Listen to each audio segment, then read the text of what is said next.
jab, uppercut, leave you laid out on the floor. Try to duck and roll, hit and miss, now you counting stars. Should've practiced more, should've hit the mask, get out there more. Claim that you're the best. You gotta show me, son. Actions over words, baby boy. Is you real or what? Talking way too much, world come. Back sports, talking way too much, world come. Back sports, talking way too much, world come. Back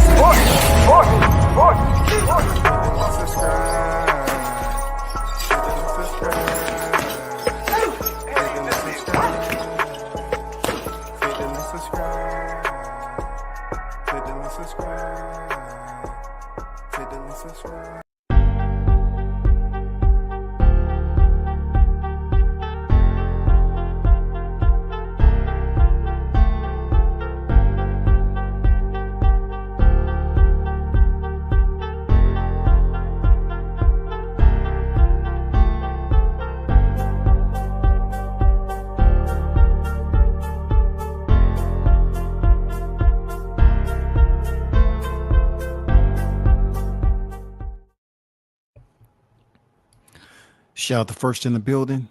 You already know what it is. Carlos on deck, man. Yes, indeed. Big salute to the hottest chat in the MFing game.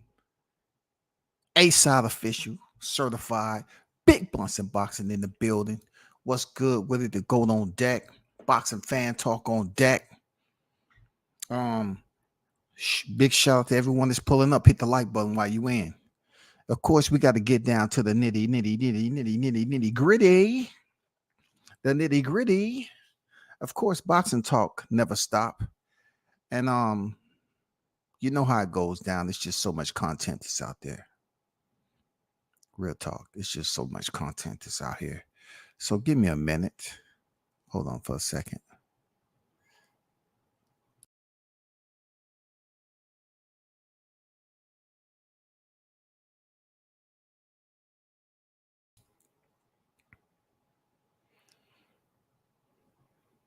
I had to do a refresh, man, because it's tripping. It's tripping. AU on deck. Detroit Ryan with you. Charlo simply don't want to see Bud at all. Straight baked a cake up there on stage with candles in it. AU. You know what I'm saying? Candles in that motherfucker. Nice. They burn different. He had the scented candles up there. AU. You know what I'm saying? That them candles gave off cinnamon scent. Cinnamon scent. He made sure he buy them special delivery candles. If you didn't already know, Mell Charlo, right? Let me give you a brief little overlay. 35 victories in, 1 defeat, 1 draw. That 1 draw was against who? Brian Castaño, who a lot of us felt that he potentially may have lost. But I'm not going to put in no, in hindsight type of stuff, right? He's sitting in 19 KOs. The man in 19 KOs, y'all. He said he's a knockout artist. You know what I mean? He's a knockout artist. Listen, I'm going to be breaking some shit down very quick, like, right? Pay attention. Bud Crawford came in the sport in 08. Mell Charlo came in December of 07. December of 07. Him and his brother was champions at one point in time at 154 pounds. His record is 35-1-1. He has a total of 37 bouts. He has less victories than that of Terrence Bud Crawford. Not only that,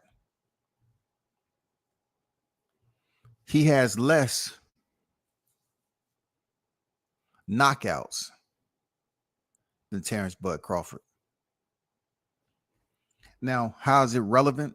It's very relevant because Bud has been on record as saying that Mell Charlo used to be cool. They used to be cordial. And then when he moved up to 147 and found out that the GPS pretty much had Terrence Bud Crawford and Errol Spence on the collision course, he clicked up.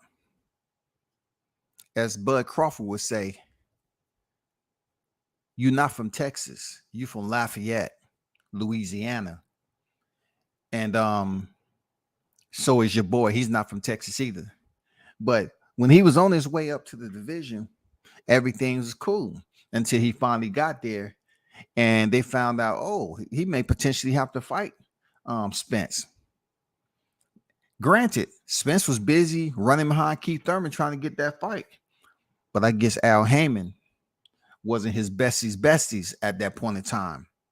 You know what I'm saying? Because you know how they big up Al Heyman all the time.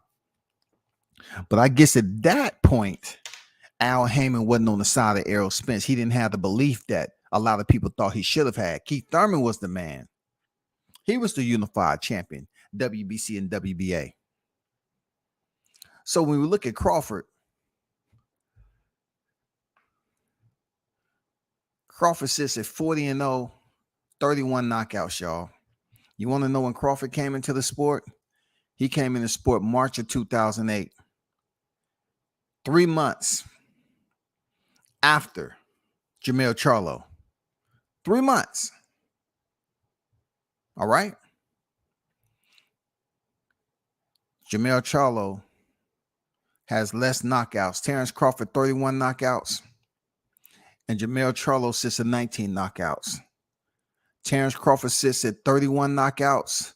Mell Charlo sits at 19 knockouts. 31 knockouts, 19 knockouts. And you got to ask yourself, now we know why he mad. Crawford has 3 divisions comparable to Mell Charlo's 1. Terrence Crawford came in the sport after Mell Charlo and has more victories and more achievements than he does. 3 months after. You probably asking yourself, why is this important to the press of the day? Because it has a lot to do with the hating. You know what I'm saying? Because with any presser, you have media scrums. For those of you that cover fights, right? You have media scrums. And you have an opportunity to speak to the fighters if they choose and select to talk to you, right?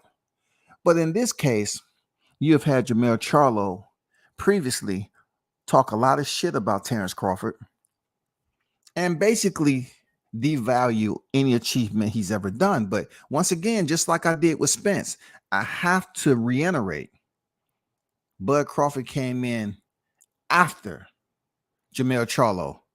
Mell Charlo came in December 07 and Terrence Crawford March 08. Terrence Crawford's a 3-weight world champion, 2-time undisputed. And finally, Mell Charlo is what? Finally undisputed. He was finally able to go in there and beat Brian Castano. Check this out. Last year, y'all, May 2022, May 14, 2022, he was able to finally become undisputed. All right. Now, peep this, though.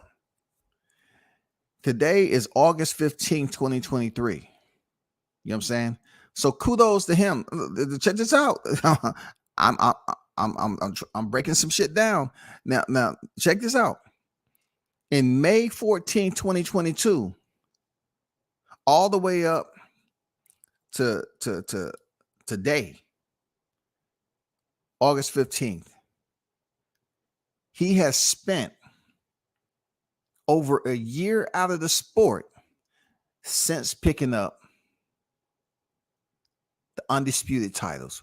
Clap it up, clap it up. Wow, clap it up. You are simply amazing. I'm not going to lie to you. You are simply amazing, my guy. He picked up the undisputed and then his wrist was hurty. His shoulder was hurty. Y'all said that he was hurty. He's still hurty. You can tell by the way he talk, he always hurty. He's always hurty. He picked up the undisputed titles and haven't been able to defend them at all. But they're going to turn right back around and say, well, if you're talking about defending undisputed titles, Terrence Crawford never defended his undisputed titles at 140 either. He vacated and went up and then fight Jeff Horn. Yes, you're right. You're absolutely right.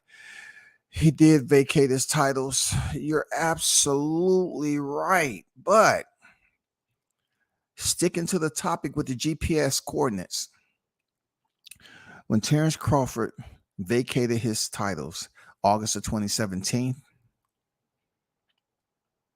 in June of 2018, he was on stage facing Jeff Horn for the WBO title.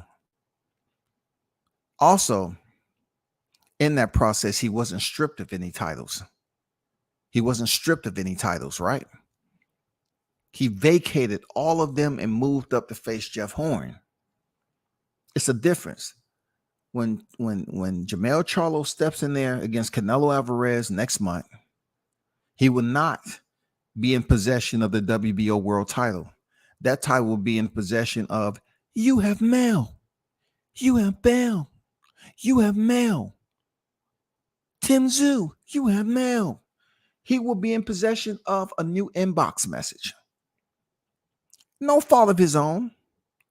I don't think he should take it because he doesn't get any validation like that. I have to keep it a buck, just like I said about other fighters who have received titles via mail, but who cares? If boxing allows this to happen, then so be it, okay? So Mell Charlo has to go up there and face Canelo Alvarez next month. In that process of promotion, they had a press conference today. And we all heard the word that his brother was supposed to be the one that was facing Canelo because his brother is at 160 pounds, right? And his brother wasn't mentally ready to step up to 168 to face the cash cow, the creme de la creme, the legend himself, Saul Canelo Alvarez.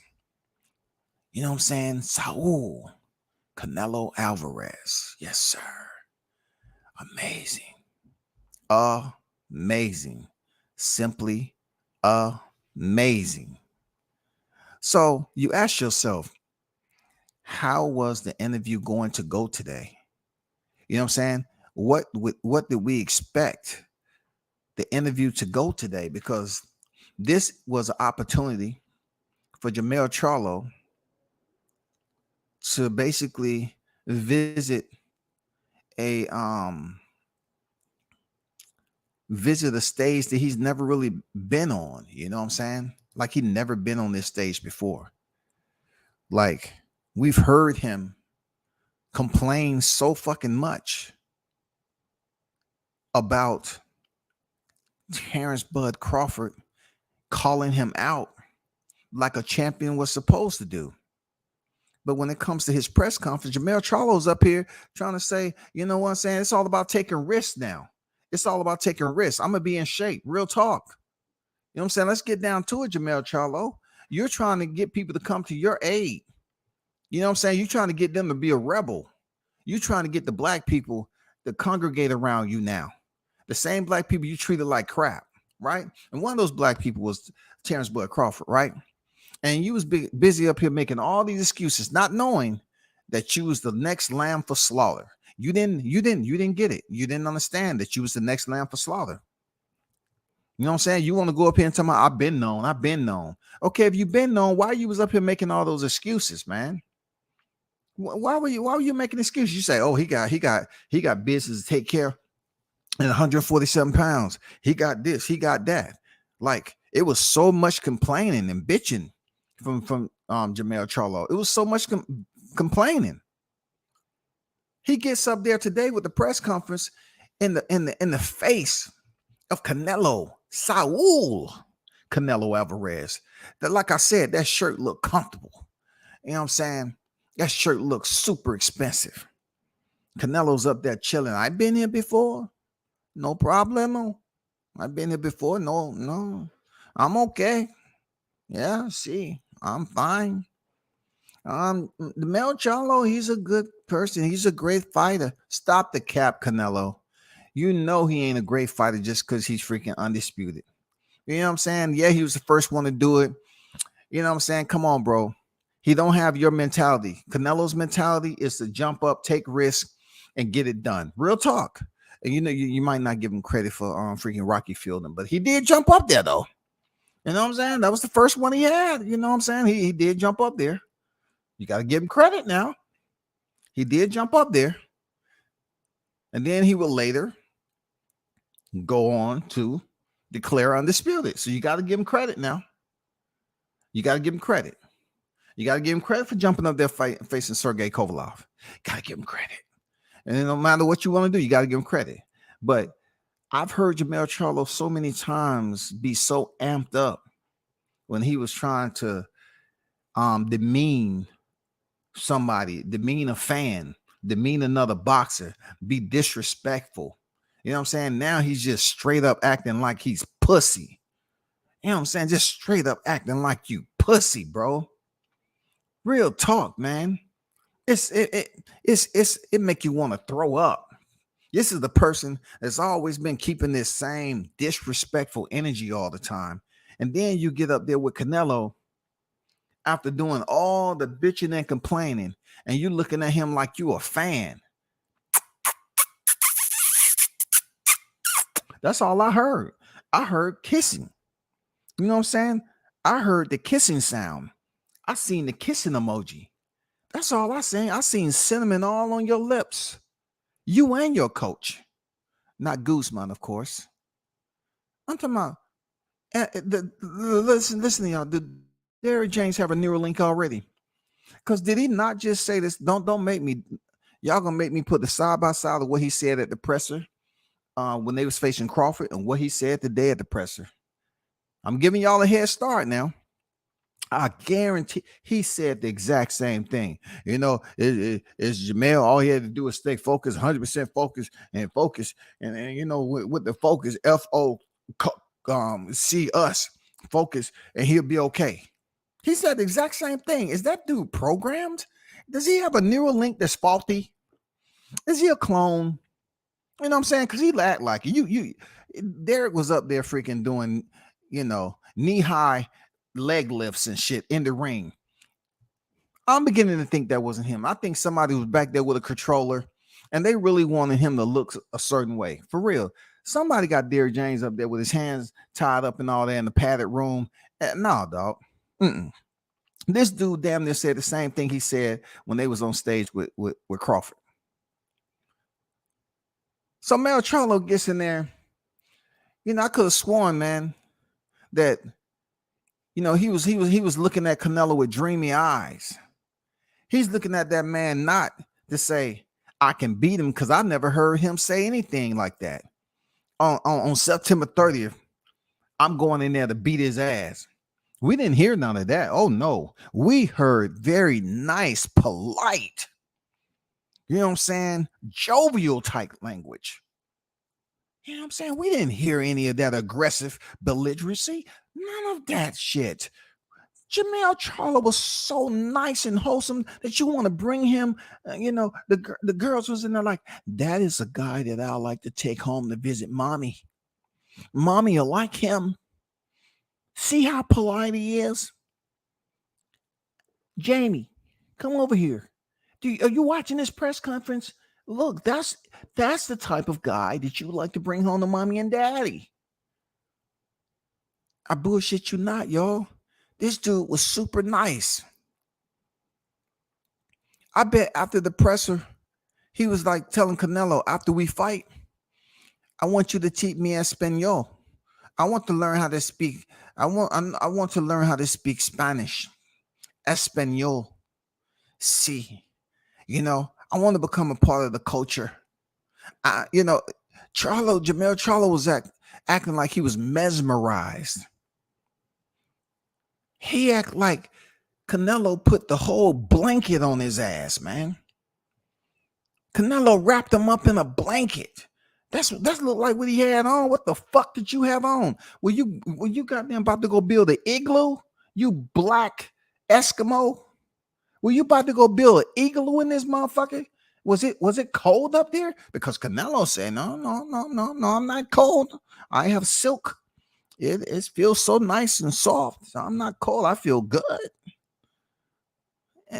Well, Canelo, how much that cost? ¿Cuánto cuesta? I don't know, but I just say put it on my card. I'm fine. But then you look over there to Mell Charlo. This motherfucker look like he's about to climb Mount Everest. This dude look like he has on an outfit that's built out of Kevlar and corduroy. This mug had on a Kevlar corduroy outfit, long sleeves all the way down, you know what I'm saying, to the freaking first knuckle. Who you trying to sit up here and say, oh, I don't want nobody to see, what type of shape I'm in. I'm gonna win. Why brothers do that shit, man? Look at Canelo up there with a short sleeve shirt on, chilling. Canelo like he's about to he's about to go up here and have a 8-star meal. You know what I'm saying? An 8-star meal. You know what I'm saying? It's gonna be every freaking entree he has. We're not talking about courses with Canelo. We're talking about stars. Every freaking food he get is a star. He's gonna get an 8-star meal, and Mell Charlo's about to look like he's headed to Golden Corral.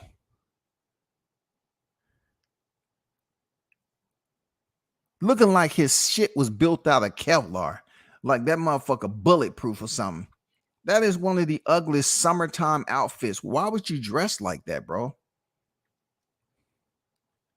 You act like you was on the show Alaskan Wild. Like you living out in the cold. You're the only black Eskimo known right now. You know what I'm saying? Known right now to man. The outfit was ugly. And also, how sweet you were to Canelo was ugly too. We was looking for that energy, bro. That energy. But lo and behold, the energy that he didn't give Canelo on stage, he gave Terrence Crawford off stage. Y'all know I have to listen to the audio. Listen to this audio of Mell Charlo being a straight up hater as always crying about Terrence Crawford. You know what I'm saying? So let's get down to, letting the people hear what he has to say, along with the other aerosexuals. Look, they can't change anything. They did all this biting and scratching and clawing with all the insults before the fight. And look what happened. You seen what happened with Errol Spence, right? So it comes around again that now, not only was Bud Crawford gloves loaded, and it's good that Victor Conte is coming out here nipping that shit in the bud about the drug testing. They was drug tested. They were drug tested. So they can't go around here using that narrative no more. That he wasn't clean. It looked different. I knew right then that something was wrong. No, Victor Conte put a clamp on that. He flushed that down the toilet quick. They was drug tested. Now what? Well, let's go back to his gloves. Well, let's go. Let's go to this audio, please. I should not keep you all waiting any longer.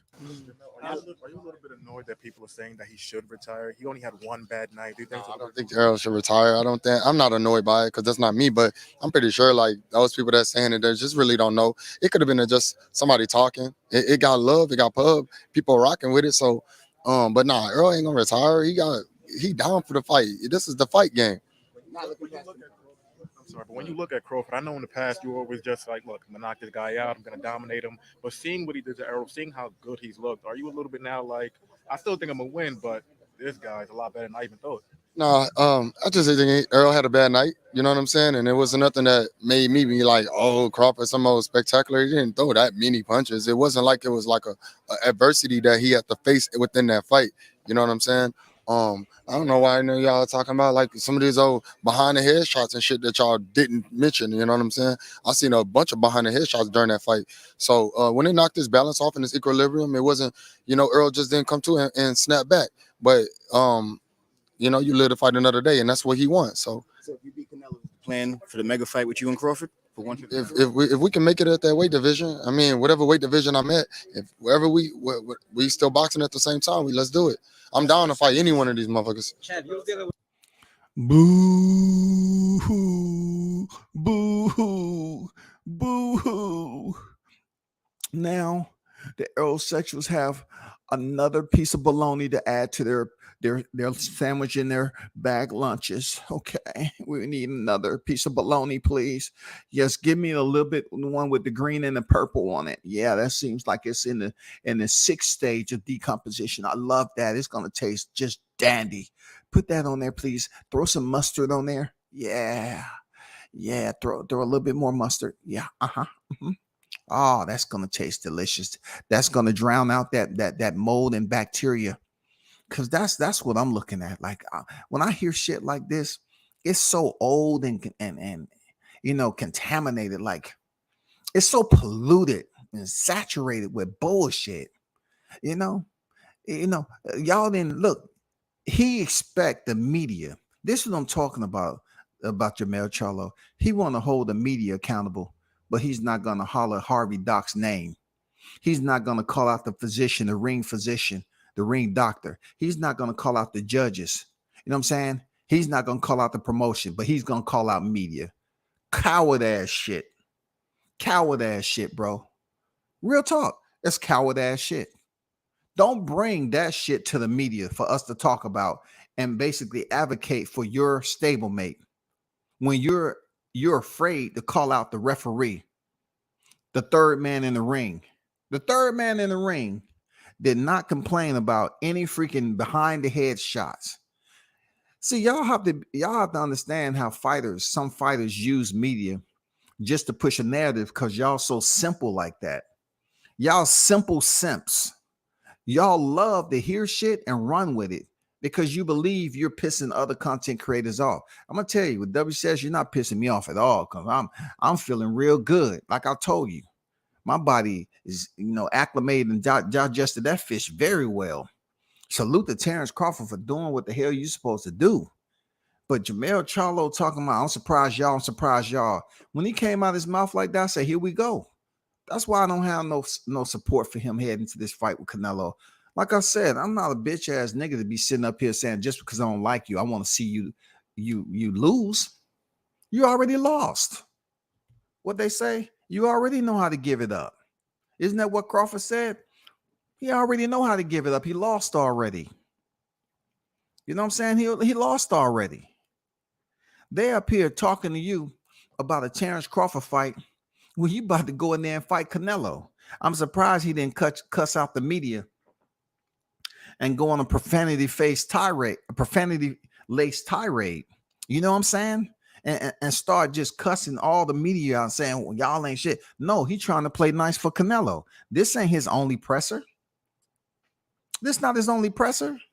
He's trying to play nice. He's trying to get y'all to do something, different, to get you all to clamor to his defense. And in the process of clamoring to his defense, he's going to try to swindle you all into believing that Errol Spence was in a dirty fight with a dirty fighter. He was in a dirty fight with a dirty fighter. If this ain't the most whininest group of people that you will ever run into in the sport, could you only imagine two fighters that never faced each other? All the talk, all the garrulous talk that was going on, all the criticism of Terrence Crawford, everything. You would think they have said enough for this man to be laying on his back, holding his chest. Be like, I can't take it no more. I can't stand up. Man, every time I turn around, I'm reading something negative on Twitter. I can't take it no more. You would think this man would have crumbled of all the criticism that was put out there. But then all these people, including Mell Charlo, show up to the fight. Why?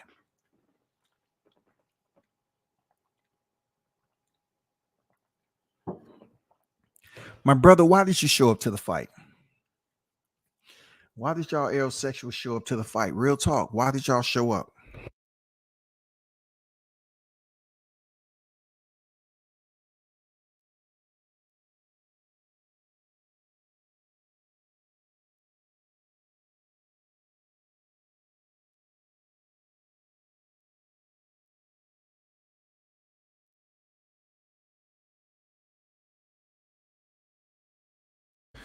I don't need for you to help me understand. I'm just asking an open question. You know what I'm saying? Why did y'all show up to the fight? Were you there in hope of seeing something? Why did y'all show up to the fight? Real talk.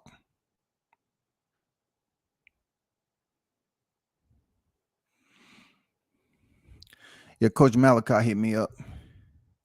He said everything is better, a bit better. So I'm not gonna tell you what it was. I'll let him tell you that. You know what I'm saying? So he says everything is better. So that's good news. I'm just letting y'all know. You know what I'm saying?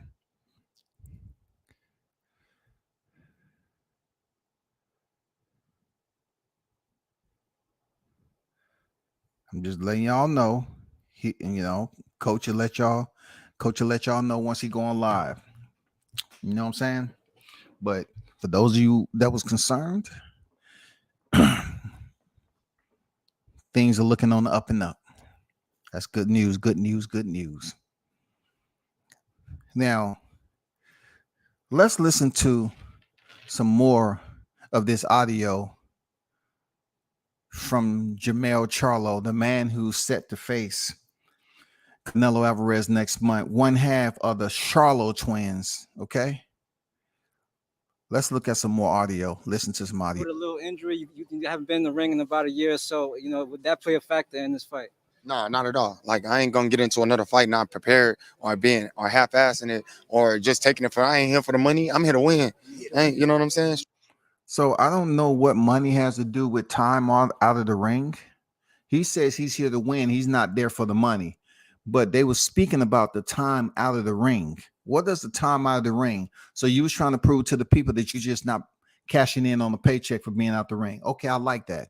I like that from you, Charlo. Now I want to ask the aerosexuals, if he's not worrying about time out of the ring and he was out of the ring longer, right? He was out of the ring longer than Spence was heading into the Crawford fight. Why are y'all choosing to use inactivity on Errol Spence when, Spence was at one point in time supposed to be the bigger name over there in Texas Stable, the world-class furniture store, lead dancer Diddy James. You know what I'm saying? He was supposed to be the bigger name. And then Charlo ended up, getting undisputed, even though Errol Spence's unification, to me, he had better opposition, point blank, period. He had better opposition, even from Kell Brook to Sean Porter, and then throw you Dana Sugas.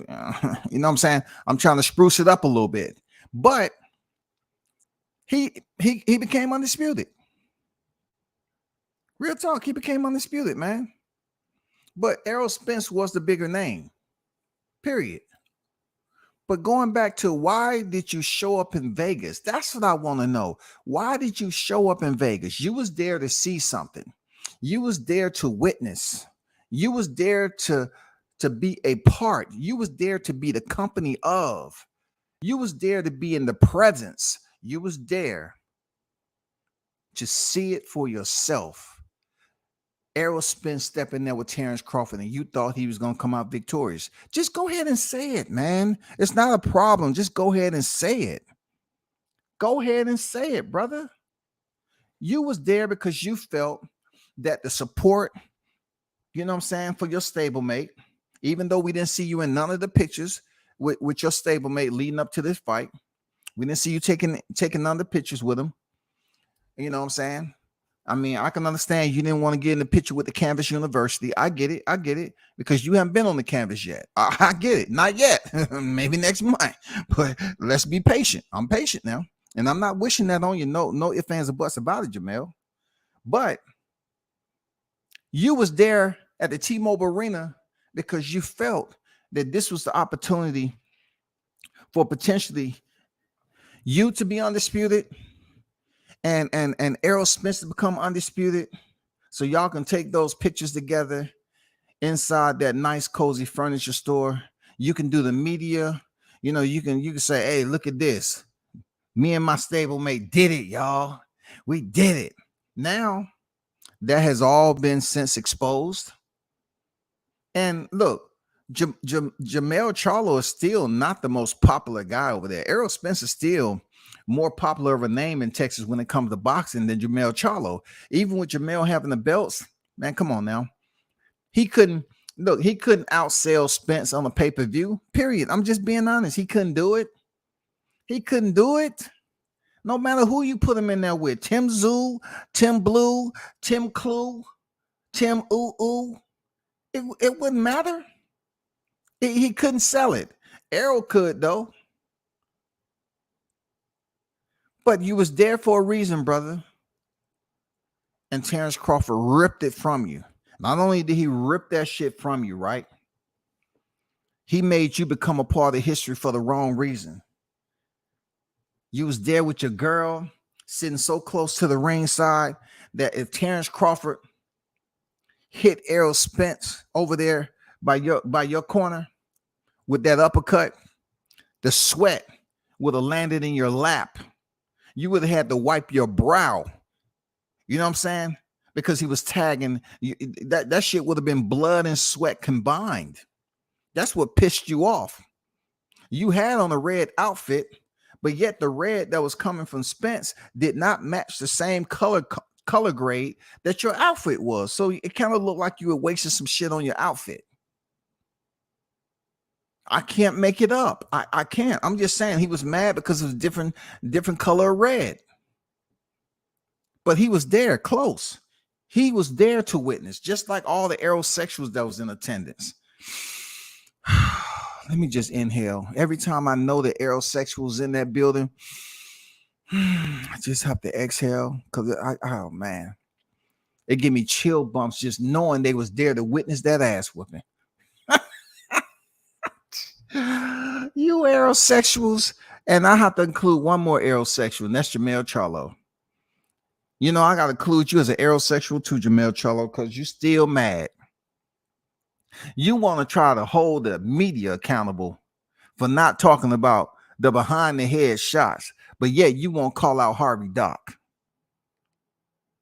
What kind of slip the responsibility and goddamn take 2 steps back and goddamn slide to the right, slide to the left, now dip with it shit was that? You trying to hold the media accountable? Who does that shit, bro? Harvey Doc was in there. He was the third man in the ring. Did you watch the fight? You was close enough to the fight. But you want to come up here and bitch and complain about Terrence Crawford hitting behind the head. Man, I ain't never seen so many soft boxing fans, bro. Not so much soft as far as their bone structure, like a jellyfish or something. They can stand up straight on their own, god damn it. But I'm just saying, as far as their armor, this is a tough sport. This is the box. This is the hurt business. This is tough, man. Anybody, who competes in this sport, it's a tough fucking sport. But it's a tough sport with some of the softest fans, though. MMA fans don't do this shit, man. They don't come up with this shit, man. Let me give you a perfect example, right? MMA fans don't come up with shit like this. Let me let you on to something why I love watching mixed martial arts. This is something that's in mixed martial arts and Muay Thai. This can happen. This is a Muay Thai picture, but it can happen in mixed martial arts too, depending on who you in there with. But this is obviously a fighter who's receiving leg kicks. Do you see the bruising and the whelps? Do you know that fighter, it only looked like he got hit by a train the next day when all that blood was in the surface and everything like that? Come on, bro. What we doing out here? What we doing? Huh? Let's continue to watch Jamel Charlo. Let's continue to listen to what he had to say. Straight up, the money already here, and I got it already, and it's gonna come. More gonna come. But why would I get in the ring over, an injury? You know what I'm saying? But of course, I'm not gonna go and be like, oh, Canelo, Canelo, like, you know what I'm saying? I'm not interested in that. I'm interested. Okay, let me let you all into something. And people are not gonna say it. And I don't be trying to be first. I'm black. I don't be trying to be first, right? Hold on for a second.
All right.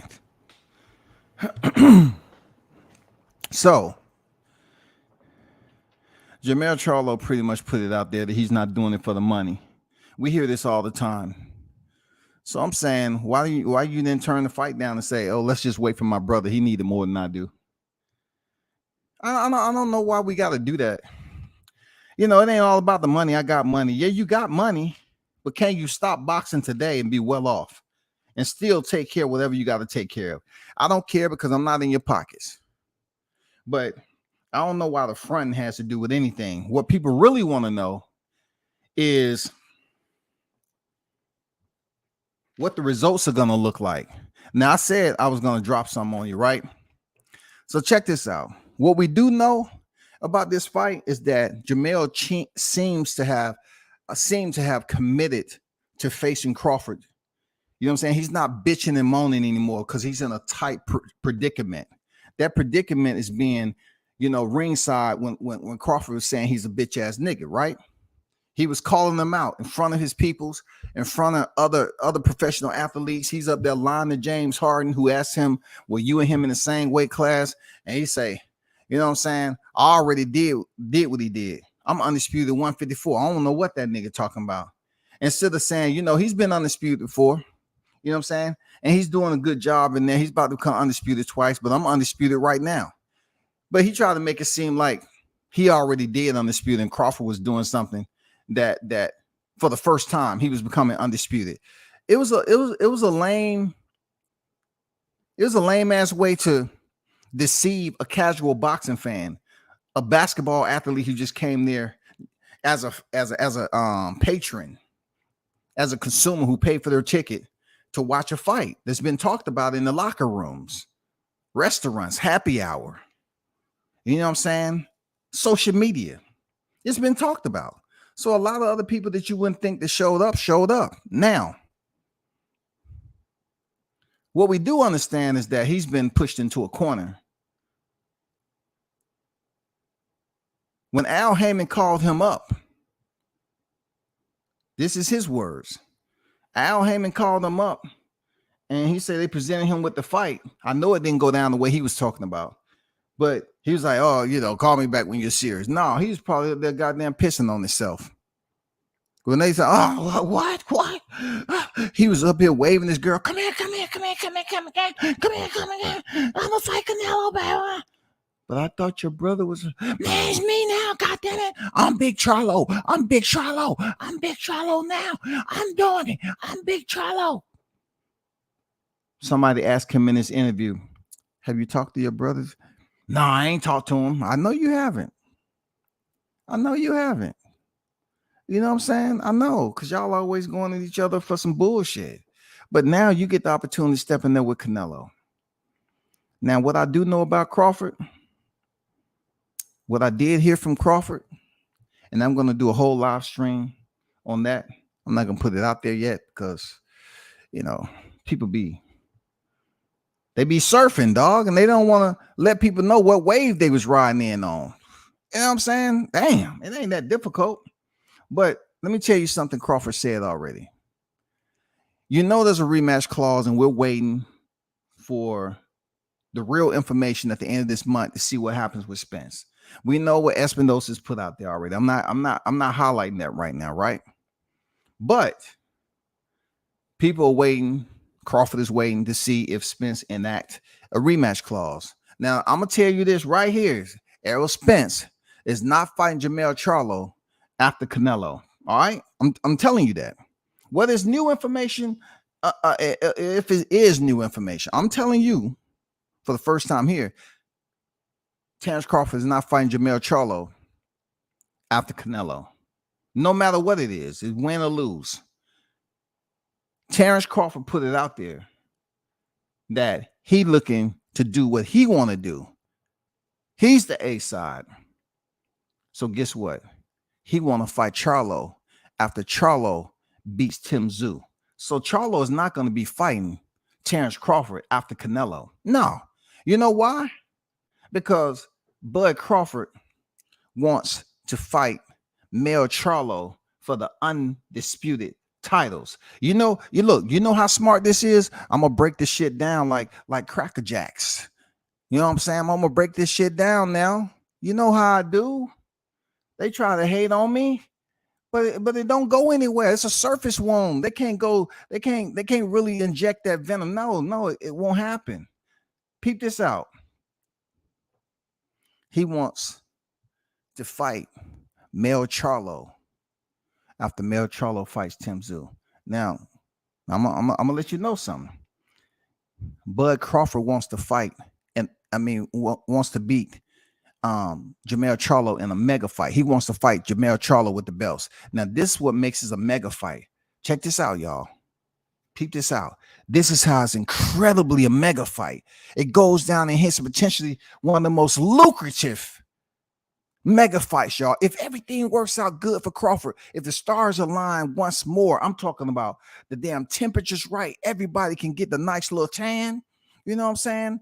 Everybody's feeling good, nice and cozy. This is how this turns into a mega fight.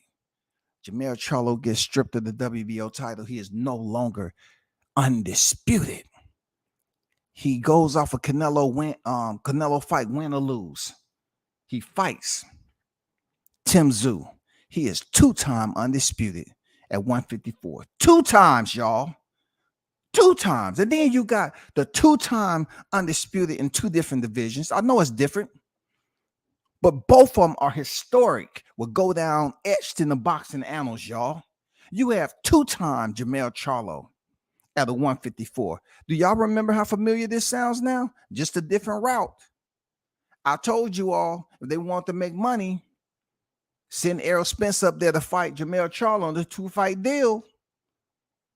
Have Errol Spence. You remember I said that, right? Okay, then. Cool. This is similar to that. Just a different circumstance. Now the pot's even thicker. You know what I'm saying? There's much more money in this motherfucking pot. We ain't talking about 20 million.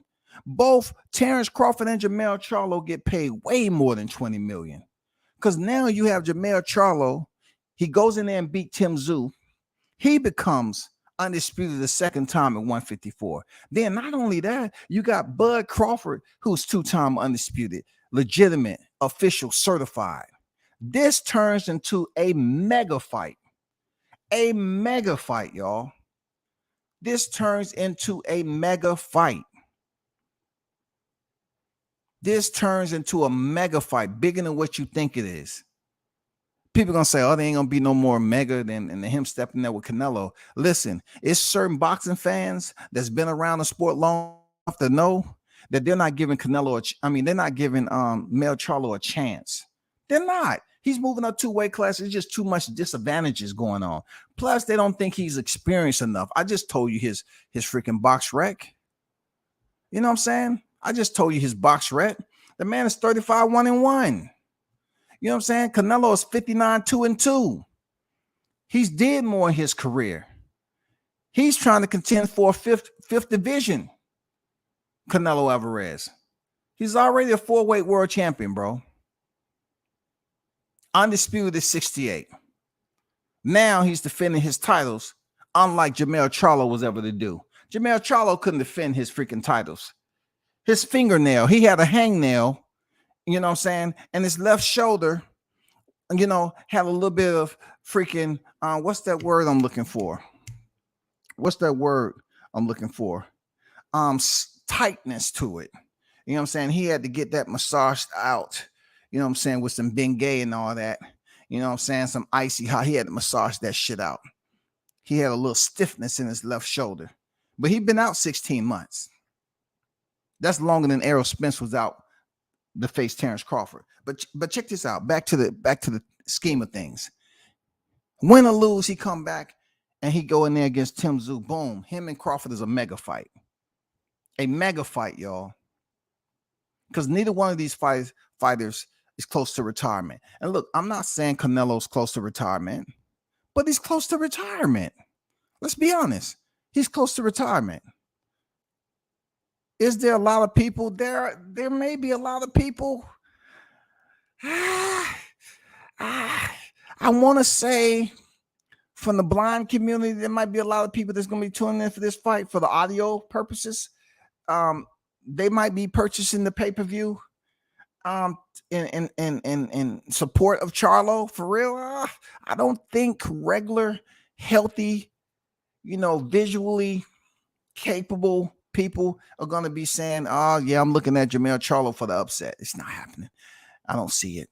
Even though it's one of those fights where it would be good to put your money down on the betting odds. I don't know what the betting odds, but I don't think they're going to be as close as Errol Spence and Terrence Crawford, to be honest, right?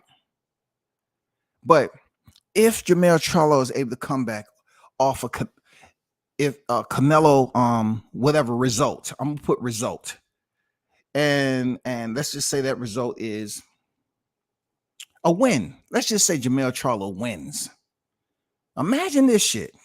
Imagine how Mell Charlo can go to another planet this year.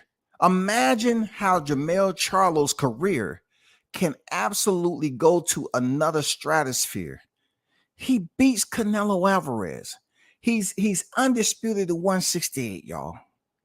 Now we have two. Look, we have two fighters, two black fighters at that. Undisputed in two divisions, y'all. Mell Charlo would have been the second man to do it. Now we have an absolute different type of scale when it comes to what happens now. You know what I'm saying? What happens now? You know what I'm saying? How did this play out? Does Mell Charlo come back down and fight Tim Tszyu to be 3 times undisputed? Because we're talking about level, stratosphere, leaving Earth type of freaking accomplishment, right? By 2024, if Mell chooses to fight Tim Tszyu for his WBO strap and he beats him, he would have been 3 times undisputed. 2 at 154, 1 at 168. His career has just level changed. I'm talking about Houston. We have liftoff. We're talking about all the way up. Now, Mell Charlo has legitimate bragging rights. You know what I'm saying? And just to the mere fact of putting Canelo on his resume, he has bragging rights. I'm giving you the other side now. I'm giving you the green side of this shit too, right?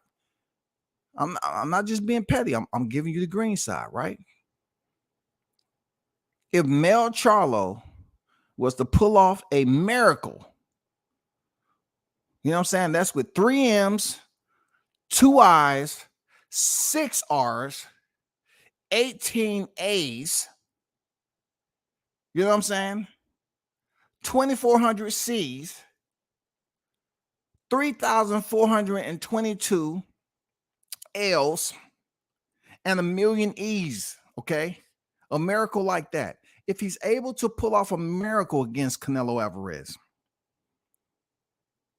he would absolutely have bragging rights. And then when it comes to him and Crawford, that fight would do crazy numbers. I'm talking about, look, Mell Charlo would have did something unfucking believable. It would have been something unbelievable to get the opportunity, seize it, and then navigate on which direction you want to take. Do you want to fight Crawford or do you want to fight Tim Tszyu? You lose the Canelo, it will behoove you to go over there and fight Tim Tszyu to see if you can beat Tim Tszyu. Then you become 2 times undisputed. Now you got Crawford and Mell Charlo in what would be considered another mega fight for both of these guys. Both of them, y'all. Both of them. Look, this fight between Terrence Crawford and Mell Charlo will be bigger than Terrence Crawford, Errol Spence. Why? Because Charlo would have accomplished another feat in his accolades. And people start looking at him.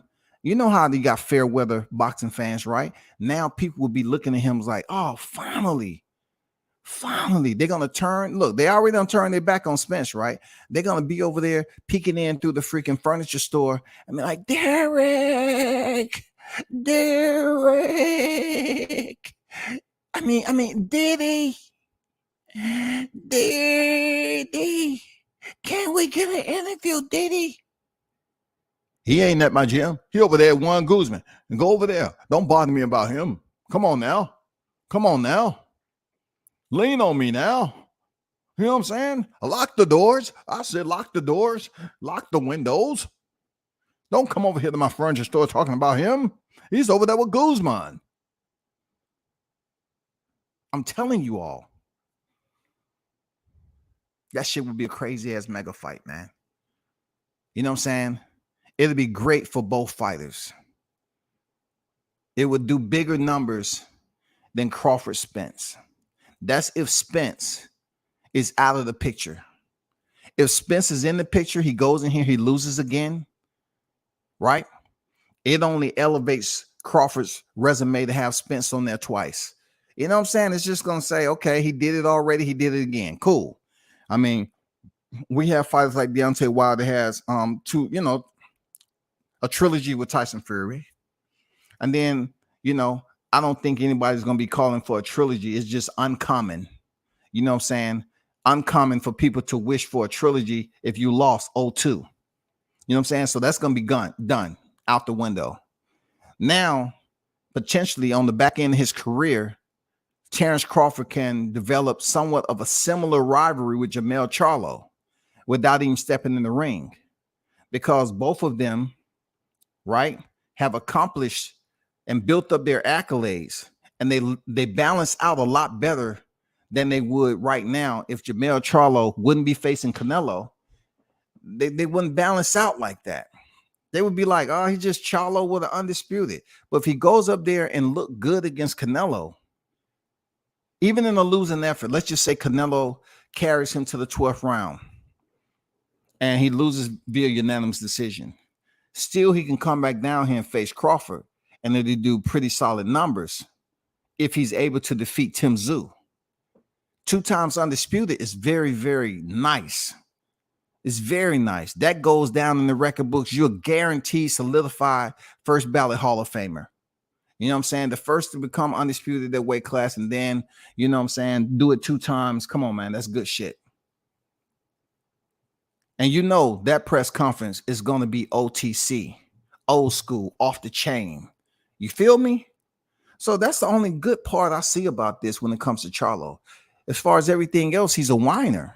You feel me? He's just a whiner, man. He just constantly whines about everything. And now he has to settle in and try to go ahead and defeat Canelo. Let's get back to the audio. The best and the biggest fights in the game, and for the fans to win. How's your brother doing? And have you spoken to your brother? Your coach, Coach Guzman. No, I haven't spoken to my brother. Say it again. Talk about Coach Guzman, because I know he works a lot with. He said he haven't spoken to his brother. Moving on. Shout out to the ones in the chat. You know what I'm saying? Shout out to Shaw News, the Sox Experience. Bud Crawford beats Easy Route Spence on deck. Cooking with Sir Senior on deck. You know what I'm saying? Pistol Grip on deck. Dr. Paul on deck. What's good? Trick Noti in the building.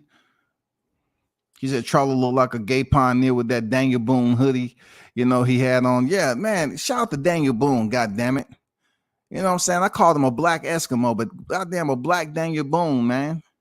That dude up here acting like he got an outfit on. He can just sit in the tree and be camouflaged. Oh, there's no way. Do you see him? I don't see him. I'm gonna just be sitting up there blending in with damn certain trees and terrain. What kind of outfit is that? Goddamn nigga lay on a bullet anthill, you know what I'm saying, and can't feel one bite. Bullet ants are freaking dying because they goddamn injuring themselves trying to bite through that Kevlar. Carlos on deck, I ain't told you.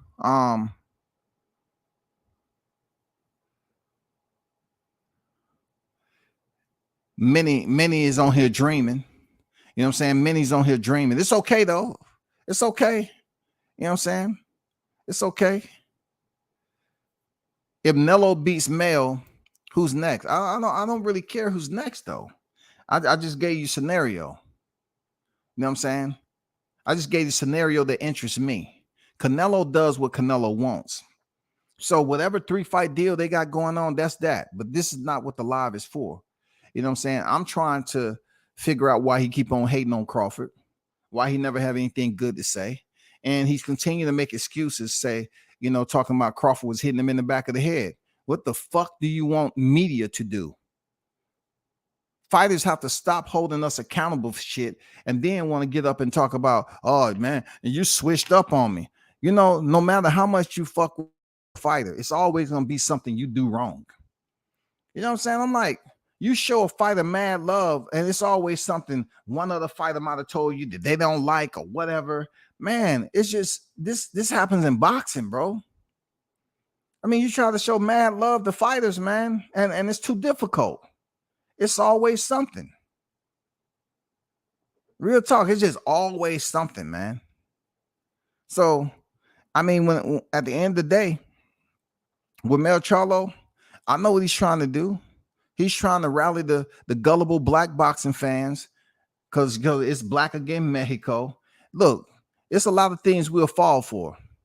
But one thing about it, if blacks is in a position as Mell Charlo, sitting up here talking about how broke his people are and all this shit before, it's going to be difficult for you to kind of rally us to come back around and support you when you up here thinking we peasants, thinking we the help, thinking that we might be one person that cleaning up your toilet and cleaning up your freaking all your bathrooms and your mansion, sweeping your floors, dusting off your freaking furniture.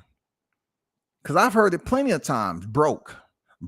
Oh, you broke ass thing. They don't have that's Charlo, man. That's Mell Charlo. Don't wait till you get around Canelo and act like you are a freaking pioneer of politeness. No, man, you are the pioneer, the trendsetter of being ignorant. You told Jerry Hurd you'll kill him and his wife and his girl or whatever. Who does that, man? Who says the shit you did? You've been on record several times. What, Canelo supposed to damn clean you up? We supposed to be your PR team, nigga? You up here telling media, oh, y'all, I'm surprised y'all ain't talking about how many times Crawford hit him in the back of the head. Nigga, do you know it's a third man in the ring? Do you know Harvey Dock is the person that you should have DM'd and say, hey, Harvey, why you didn't stop the fight and warn freaking Crawford for hitting in the back of the head, man? Why you didn't gesture, when Crawford was over there talking shit to you? Why you didn't take your hand and pat the back of your head like a boxer do? You know what I'm saying? Pat the back of your head. Pat the back of your head like, oh, man, behind the head. Why you didn't do that? You should have did that shit. Stood up here bitching and complaining about it. Shout out to Bud Crawford. Earn Your Leader sharing some of his investments portfolio. Yeah, I'm gonna do a live on that, man. Them brothers did a good one. You know what I'm saying? I'm gonna do a live on that. I mean, I don't think they really care about that. And shout out to Conquest. Shout out to you. Okay. I don't think they care about that. All right. Since you brought it up. All right. Conquest. I don't think they care about that. You know why? The man said he had 40 houses in Omaha. Conquest. Come on, man. Dude said he had like 7 apartment complexes, man. He got storefront property. Look, I do this. I listen to it, man. I listened to it several times already. The man said he had 20 acres. If you want to put a greenhouse, some freaking elephants on that shit, some gators, you know what I'm saying? Some motherfucking, pterodactyls. If he want to goddamn put some extinct shit on there, he can. You know what I'm saying? Some bald eagles, wolverines, honey badgers, you know what I'm saying? Mongoose. If you want to put some cheetahs, he has a lot going on in his investment portfolio. So yes, that is good shit. But They don't care, brother. You know why they don't care? Because they busy up here talking about, man, he didn't do the numbers at BOK Prime. Oh, he's a dirty fighter. You know, they busy up here whining and complaining, bro, about shit that can't be changed. Shit that can't be changed, dog. They cannot change the results. They busy talking about shit that all the way up to the fight, witnessing the destruction and look, the disaster of what played out in front of them. It's just like watching a tornado. They watched all the debris, bang, bang, bang, bang. That shit was just spinning and spinning and spinning. And you see roofs flying out in Texas, roof flying out. You know what I'm saying? Shit just got them coming up. Debris everywhere. Straight destruction. You know what I'm saying? What did I tell y'all? He was doing exercise to get off the canvas. What was he doing in there? He was getting off the canvas. What did I put in there about Canvas University? I put next. He was next. But like I said before, they don't want to talk about his portfolio like that. They don't want to talk about all the positive stuff he has with investing his money. They want to talk about, oh man, he was a bad, he moved in bad, he negotiated in bad faith. He's moved funny. Nigga, look, he said he got 40 properties, bro. He didn't say he had 5, 10, 15, 20, 25, 30, 35. He said he had 40 properties.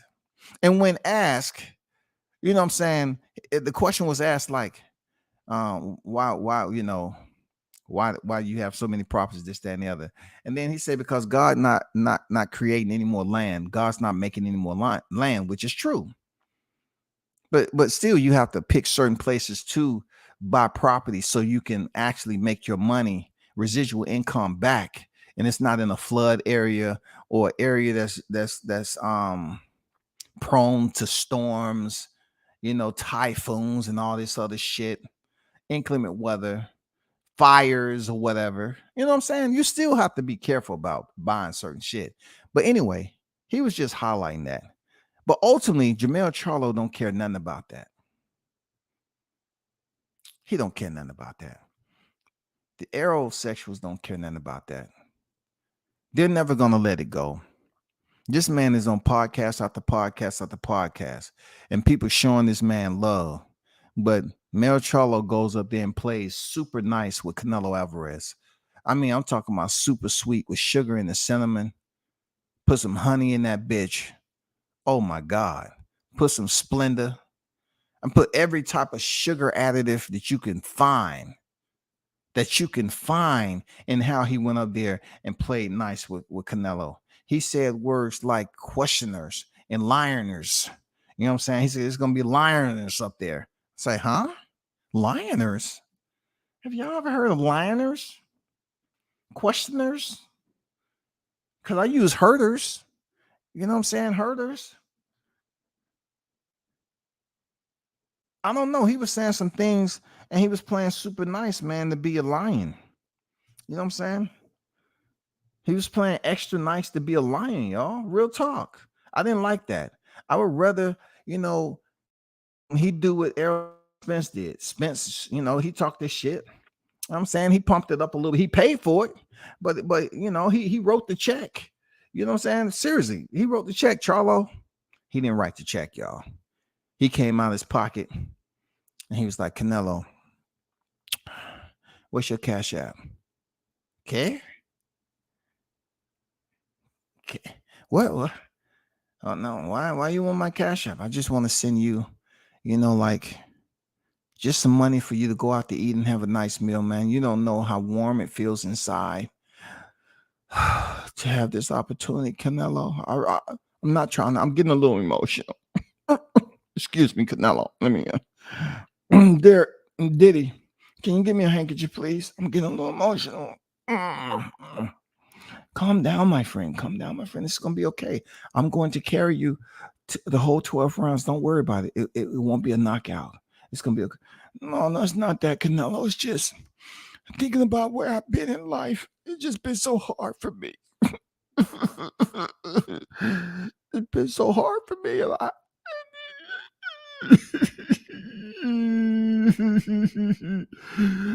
It's just so hard for me. What kind of cologne is that you got on, Canelo? Oh, it smells. How much did that cost? I don't know. It's just given to me. You know what I'm saying? But my friend, get it all out. Cause I don't want you crying like a little bitch on fight night. Get it all out, okay? Cause when we step into the ring, I don't care, my friend.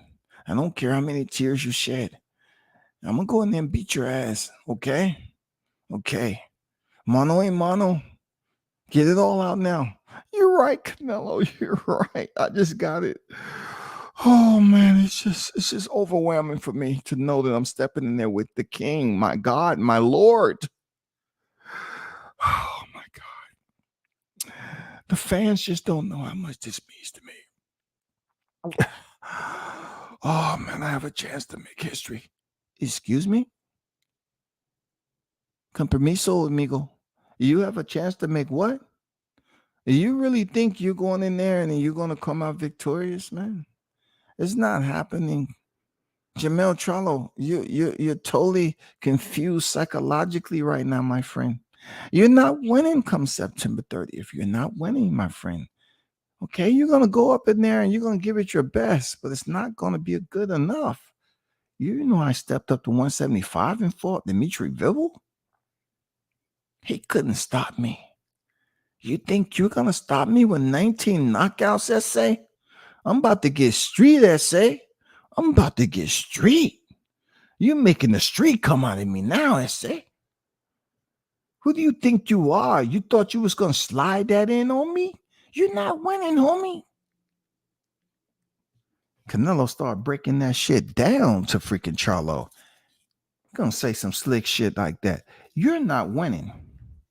Look, I'm a hold strong to that. Mell Charlo is not beating no Canelo Alvarez. It's gonna feel good to him. You know, he having sleepless nights right now. You know what I'm saying? Him and his friends talking on the phone. You know, I'm about to fight Canelo, nigga. They up there asking him, hey, how did it feel being in the presence of the God? Your king, your Lord. Saul Canelo Alvarez. Oh man, it was everything I thought it would be. Everything I thought it would be. Dude, he had on this cologne. Oh man, it smells so good. I even said to myself, oh, I'm coming intoxicated smelling that shit. It was a hypnosis. You know what I'm saying? I say, wow, in the living flesh, Canelo Alvarez. Was his hair as red as it looked on TV? Oh man, just like cinnamon. For real? Dude, man. Hey, Pookie, that shit looked like cinnamon. Real talk, dog. I had to hold my composure. Oh my God, man. This nigga plays super nice to Canelo Alvarez, y'all. You know what I'm saying? Crawford fronted on him heavy, dropped his people twice that round and called him a bitch ass nigga. He did, man. He did, yo. He did. You know what I'm saying? They did. He did, Showtime. He did him dirty, man. He did him dirty. You know what I'm saying? But, you know, my only point in making this live stream was to pretty much highlight, you know, Mell Charlo's, you know, hypocrisy. You know, the blacks, they tend to want to come together just because, oh man, I'm just going to support him because he's black. Okay, you have the right to do that. Those of you that choose to. But also we have a right to be intellectually aware of someone who believes we're not as smart as they are. We're not on their level as human beings, all because we don't make as much money. So they believe your status quo is absent. It means that it means nothing. Your status quo means nothing. You're in the lowest form of freaking respect. That's how he always treated his people. He always talked about us being broke. And y'all broke ass motherfuckers and treated media like it's shit. Have you seen anybody else go for a ride in his freaking sports car than Ellie? I ain't never seen no brother that's media that's walking around his house. Who? Enlighten me. Have you seen any other black media? Then going around at his house and looking at all his sports cars, they'll probably think we trying to go, get his location and come back and steal him. Real talk. Like, have you seen it? I know if I was to go up there, hey Charlo, can I come over there? Hell no, nigga, you trying to steal my shit? You trying to set me up, nigga? You trying to set me up, nigga? Man, get this nigga on my property tomorrow. Can he go for a ride in my sports car, man? Please. Well, I was just asking you because I seen you take Ellie. No, that's Ellie, nigga. Me and him cool, man. I don't know you, nigga. 504 in the chat. Salute W says, cook on my brother. What's good, man? Salute the 504 boxing kings in the building. You know what I'm saying? Salute to y'all. I'm convinced Jamal's ass was on Jamel's neck for 9 months in the womb because Mell always tilted to the side. It must have been cramped in there, man. It was, dog. You ain't lying, right? That's a good one. That mug was cramped because freaking Charlo was landing them bows on him. You know what I'm saying? Every time that food came down there, that nutrition shoe, he was goddamn hitting his ass with the jab. Ping, ping. He tried to tell him, no, nobody can hear you, nigga. Nobody can hear, just popping him in the head with that jab. You know what I'm saying? Shit. That shit was a good one, though. For 9 months, just like Tony Harrison said, he must have been beating your ass. He said, your brother must have been beating your ass growing up. For real. Because I know a lot of rich cornball niggas, and you one of them, man. Damn, that's classic. Nello by the 8th round stoppage. Okay, Carlos think it's going to be a stoppage 8th round. Carlos believe it's going to be a 8th round stoppage, y'all. I saw this interview. I think Jamel actually liked the mic in his face, just saying, no, he actually told the guy to move the damn mic. I'm not like that, bro. Like I'll basically light up what I have to light up and burn it down, but I'm not just gonna smoke the place out with some BS. Like he actually told the guy, man, move the mic back a little bit, dog. Move the mic back. You got that motherfucking mic in my face, damn near touching my lip. Then swing on your ass. You know what I'm saying? Like, come on, bro. But truth be told, man, all this Crawford fighting dirty shit is not gonna change the results. For real. It's not going to change the results. At the end of the day, you know what I'm saying? We always have to, remind them, right? We always have to remind them and pretty much what it says, whether they want to believe it or not. You know what I'm saying? We have to remind them. We have to remind them and how the shit looks. It looks just like this, 40-0, 31 knockouts. Like I said, Charlo has 19 knockouts. He better think about that power Terrence Crawford have. He better think about it. You fuck around and talk about he ain't fought nobody now. Now, hey, check this out. Terrence Crawford's 5'8", 74 inches, right? Then peep this out. Peep this out. Charlo is 6 feet, 73-inch arm reach. 6 foot, 73-inch arm reach. So he has a height advantage over Crawford. But anyway, back to the dang results. 40-0, 31 knockouts. Undefeated, unblemished. No draws. And look at this right here, like I always say. He has Errol Spence on the left side of his boxing ledger. See, Spence 28-0. That has since changed to 28-1 in the 9th round stoppage. I love to highlight all these little babies right here. All these babies. Wow. And just in case you don't know, the supervisor, yeah, you already know who that is. You know what I'm saying? Of the sanctioning bodies. And that went down in the infamous date where I saw all these aerosexuals in the building, July 29th. It was so happy. It was such a happy, joyous occasion, man. I can't tell y'all enough. I can't tell you enough, you aerosexuals. You actually got on the plane and thought you was going to be a part of history in the winning circle? How dare you? How dare you think that? How dare you think that? Look at that face, aerosexual. He did it. He did it. If you got to be mad at anybody, do something you've been doing before, doing, and after the fight. Continue to be mad at that man. You know what I'm saying? Continue to be mad, man. You know what I'm saying? That's all I say. He's 35 years old. He say he might even box till he's 45. So you might have 10 long years to stress yourself out talking shit about this guy who pretty much beat your guy right here. He beat him. He's no longer undefeated. All that heavy lifting, all that heavy lifting is done. Over. Period. Now let me zip this up, right? See, I don't know, man. I'm looking at this, and Crawford is still doing the same thing I'm doing. He's pretty much out here fishing, picking up relatives of the big fish. That fish right there don't quite understand what is going on, but he's in the grip. You see how Terrence Crawford is choking the life out there? That's the same thing that happened July 29th. You know what I'm saying? I think that was the strikes that Charlo was whining about, the behind the head shit, because he got a pretty good grip on that sucker. That's a big, and that almost looked like, I don't know what type of fish that is. It's pretty though. It's pretty. I ain't gonna lie. That shit pretty as hell. That's a pretty fish. I don't know what it is, anything like that. The boat looked nice.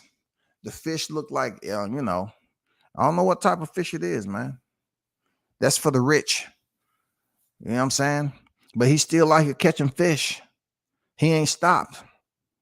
And that's about the size of what we seen in the hallway. That's about it right there.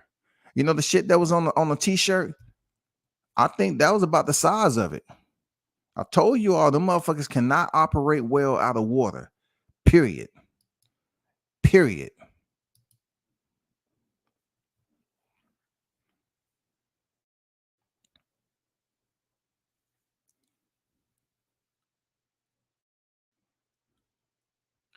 He said how Crawford fought dirty when 98% of the punches was on Spence's face. Okay. So shout out to Eric 1984 on deck. Okay, this is the deal. The back of the head is located above the shoulders. Knowing that the majority of the damage that took place on July 29th was headshots, okay? I agree with you on that. But you have to understand, I don't know how old you are, what type of education that you've been a part of. But if by chance you have received just a 0.2 credit, college credit, certification credit in psychology, you are fit for the job.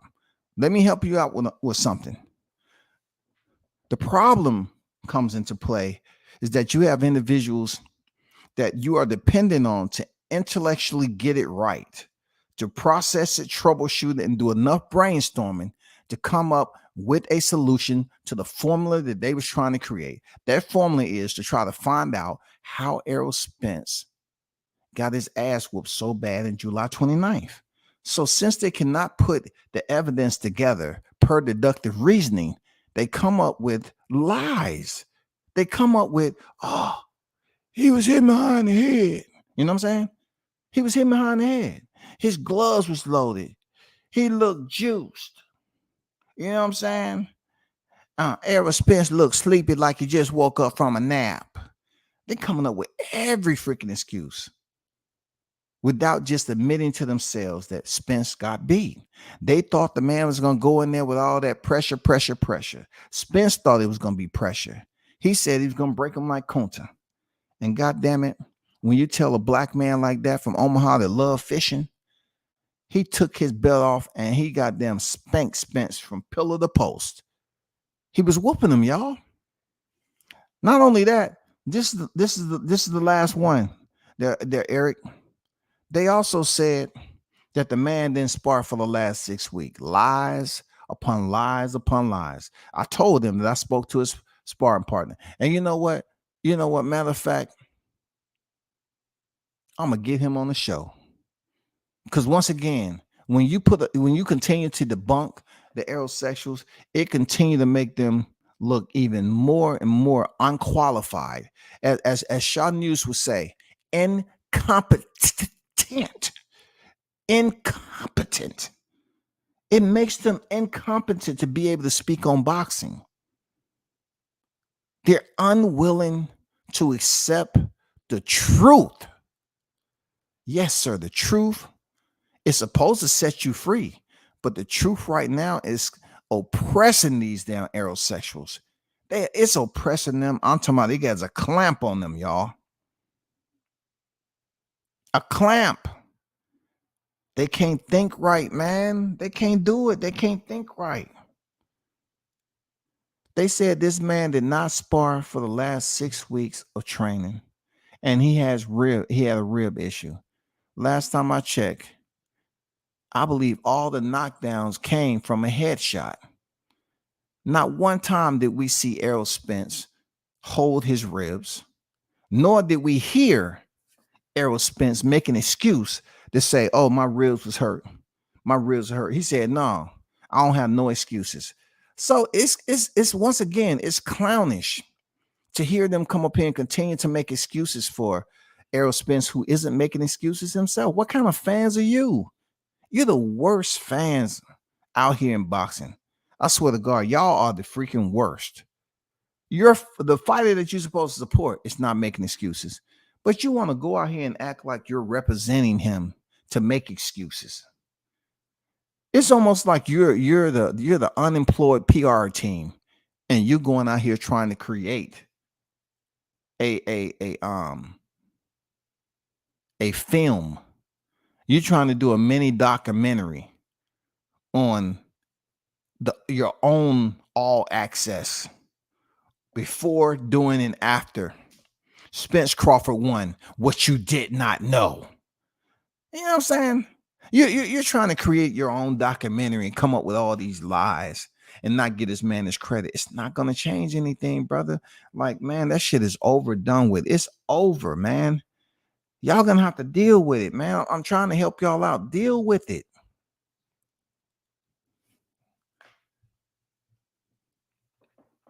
I'm just saying, man, they saying the man didn't spar. He had rib, and then Crawford didn't even really knock him down with no body shots at all.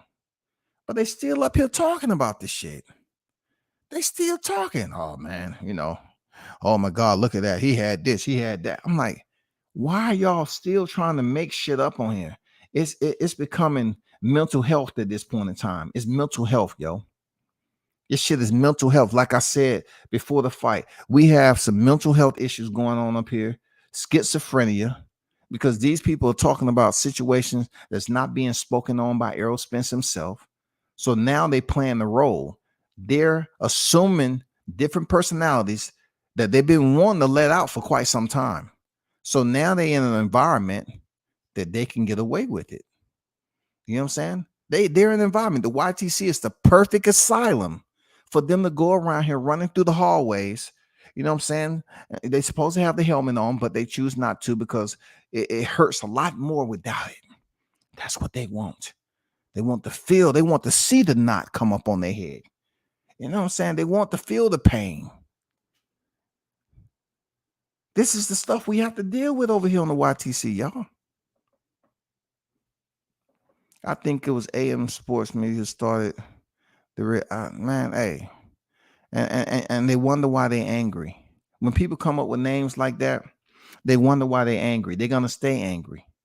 You know why? Because when you talk so much bad about somebody, like this isn't something that's separated. Like these people will be in church talking about how God has affected their life, how they've been so, they feel so blessed giving their life to God. Rededicate their lives. You know what I'm saying? And I don't have no problem with religion, right? But this is real life shit. This is not something that you're getting paid to act. This is not an act. This is how they operate in real life. You know what I'm saying? This is how they act in real life, bro. You know what I'm saying? At least Knockdown 68 iPad came on here, came on the live and admitted what he actually witnessed. I can respect that. I can respect that.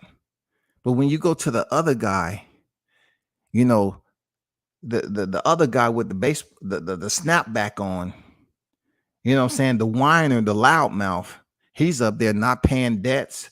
Look, when I try to bet him on the fight, I bet him a small 5. He said, get off my platform. I bet thousands.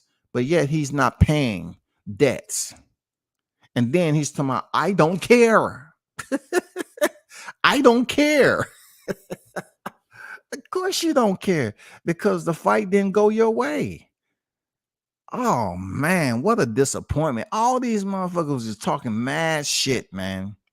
And they was in live chats. They was so happy. They got them brought their best, their best clothes. Oh man, this is the outfit I'm gonna wear. Oh man, I never wore it before. I'm gonna get everything brand new. I'm gonna get new socks, new drawers, new slacks, new shirt. You know what I'm saying? I'm gonna get everything brand new. Everything. New shoes, all that, man. I'm going in there fresh in Vegas. Yeah. Only to witness a memorial service. We don't know if Spence is going to ever return back to the square, but what we can say is that no matter what you continue to say about this man, that man being Bud Crawford, you have to ask yourself, is this healthy for any type of relatives, any type of loved ones, anyone who might be immediately related to me? Is this healthy for you to talk so much trash about another man as if you may not be affected yourself? You're talking so much trash. Listen, I'm talking about the boxing aspect. I'm talking about public record. Y'all busy up here bringing every person, personal shit y'all can about Crawford in this business. Y'all talk so much, but yet you don't see failure when it's slapping you in the face, man. You know what I'm saying? Y'all don't see failure. You talked all that from the Fanon. Oh man, all that. Y'all just talked and talked and talked, and then you still witnessed defeat. The agony of defeat. You witnessed it. Not only did you witness it, you cannot accept it. So you continue to talk shit because you're delusional. Y'all have multi-personalities. Y'all are what you call cuckoo birds, man. You know what I'm saying? Y'all are cuckoo birds. Back in the day, we had commercial cuckoo for Cocoa Pops. Y'all on some other shit. It ain't Cocoa Pops no more, for real. Y'all on some other shit.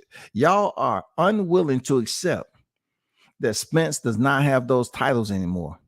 And y'all are willing to sacrifice that man to say, oh, he'll be okay. He'll be okay. Send him back in there. And us Crawford supporters are looking at it like this. We saying make sure he get thoroughly checked out. We want him to be 150%. Because y'all, that's another excuse, right? They saying that Errol Spence wasn't 100%. When Derrick James was bragging about Spence being 40% going in there beating Ugas up the way he did. 40%, 30% with Danny Garcia. Derrick James was on record bragging about Errol Spence not being 100%, not even 50%. But you walk your ass in there with an elite opposition that's supposed to be low level, mediocre, on the pound for pound list. You took him for granted. And now the aerosexuals are saying that he wasn't 100%. They coming up with all these freaking excuses. Did his eyes look right to you? Did his eyes look? Look. Let me give you another piece of evidence. Where you at? Did I remove you? I sure did. Let me go scoop this up again. Let me give you another picture. Look, this is Spence at the Ugas fight with a hoodie on. The same droopy eyes. You know what I'm saying? Does he have an expression? Is he smiling? The same droopy eyes, man. He just walked out there with no freaking hood and no baseball cap on, man.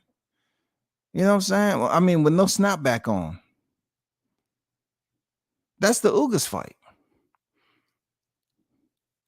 You know what I'm saying? It's not good clarity, but y'all trying to act like the man was asleep and all that. Man, get over it already. Get over this shit, man. This is becoming, look, this is becoming dangerously concerning. I want to start a GoFundMe for these cats, man. Because I remember when people was talking about they was going to be jumping off street lights. You know what I'm saying? High-rise buildings, trying to pop the hatch on airlines. I'm telling you, people said it, bro.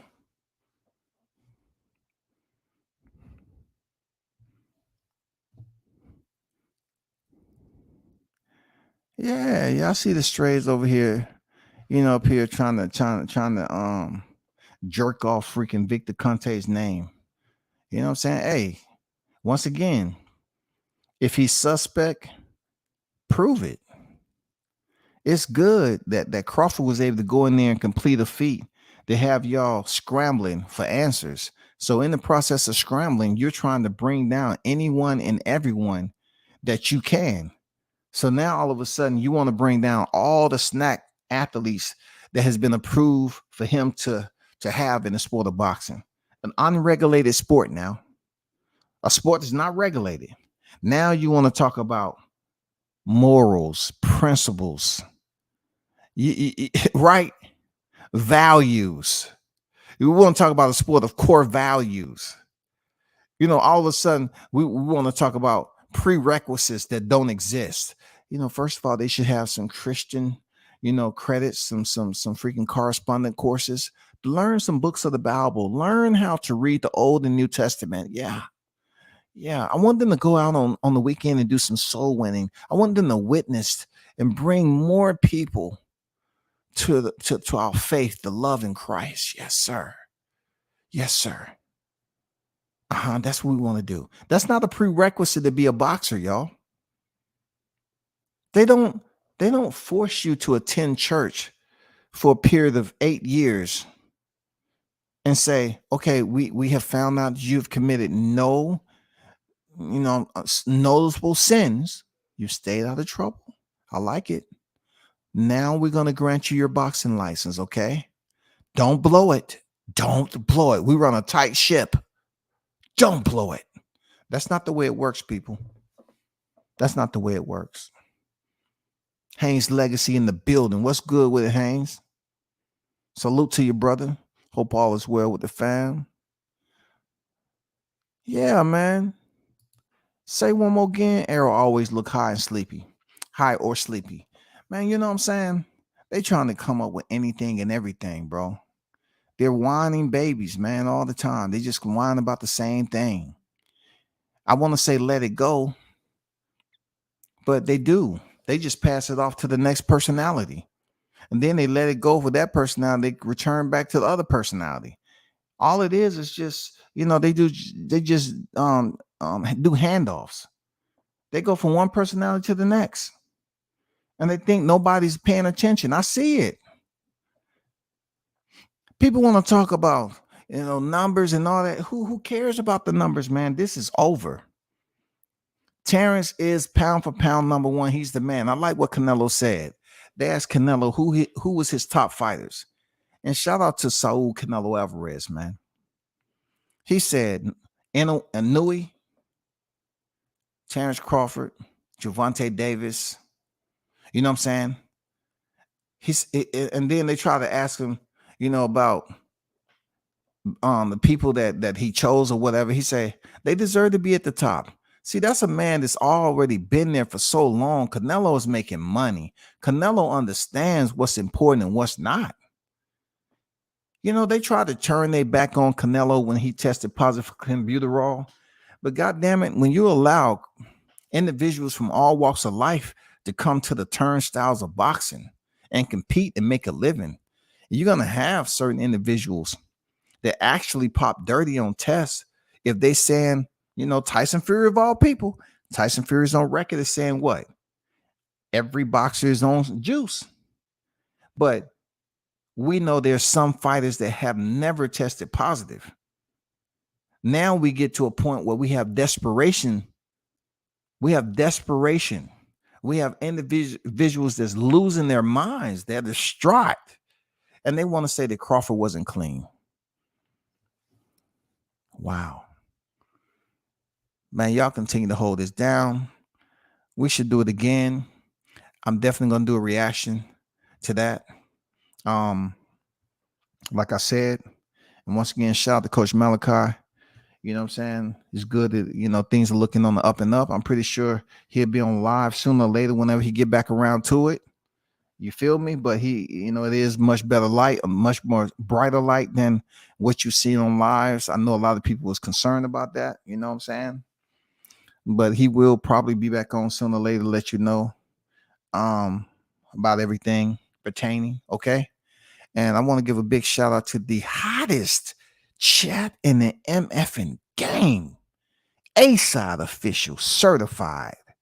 You feel me? Yes, sir. Hit the like button, like, share, and sub, man. Continue to support. I truly appreciate it. Until next time, I'm out.